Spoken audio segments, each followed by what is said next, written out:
आम बर्तमान भुवनेश्वर सीआरपी छकरे रहीचु यह सीआरपी छकर दृश्य केवल गोटे कोण नुहे जहाँ सूचना मिली भुवनेश्वर प्रति कोण अनुकोण में भाव वर्षार प्रभाव देखा मिली पवन बेग बढ़ुची को वर्षार बेग वर्षार परिमाण बढ़ुची दिन तमाम जो ग्रीष्मर प्रकोप रही से ताती त्राही मिली लोक आश्वस्त मिली संध्यार ये काल बैशाखी वर्षा आप देखते चारिआड भुवनेश्वर आकाश पूरा मेघाच्छन्न होती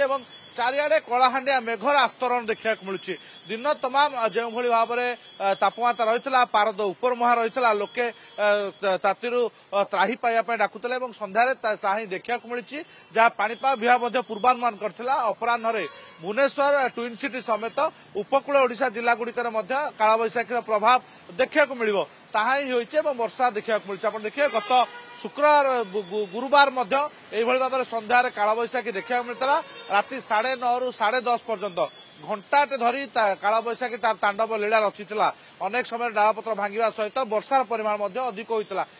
आज प्रभाव देखा मिली आप देखते बर्तमान ठंडा पवन बोहिबा आरंभ कलानी एवं भुवनेश्वर सबु अंचल में स्थिति देखा मिली जितेबाला पाणीपाग तापमात्रा पारद उपर मुहा होते ए वर्षा पूरा राजधानीवासी को आश्वस्ति देव एवं जहाँ पाणीपाग विभाग कही जदियो दिन तापमात्रा उपर कौन प्रभाव पड़ो ना 2 ରୁ 3 डिग्री तापमात्रा ह्रास पाइबार संभावना रही किंतु ये जो वर्षा रही जो राति जो गरम अनुभव होता से आश्वस्ति मिल निहाती भाव में जो भुवनेश्वरवासी आशा करुले वर्षा हेब बोली ताहा ही देखा मिलूँ बर्तमान भुवनेश्वर सीआरपी छकर दृश्य आप देखुं पवन प्रभावित होती ये देखुं बर्तमान अनेक गछ बर्तमान दोहलुची ता छड़ा वर्षार परिमाण धीरे धीरे बढ़ुची जहाँ पूर्वानुमान रोचे घंटाटे पाखापाखि एभली वर्षा लगी वर्षार आवश्यकता रही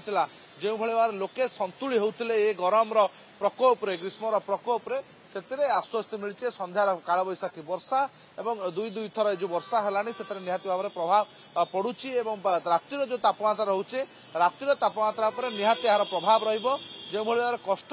मनुष्य राति शोला से निहाती भाव में आश्वस्ति मिल रातिर तापमात्रा ह्रास पाइब जहाँ पूर्वानुमान अच्छे आंचलिक पाणीपाग केन्द्र।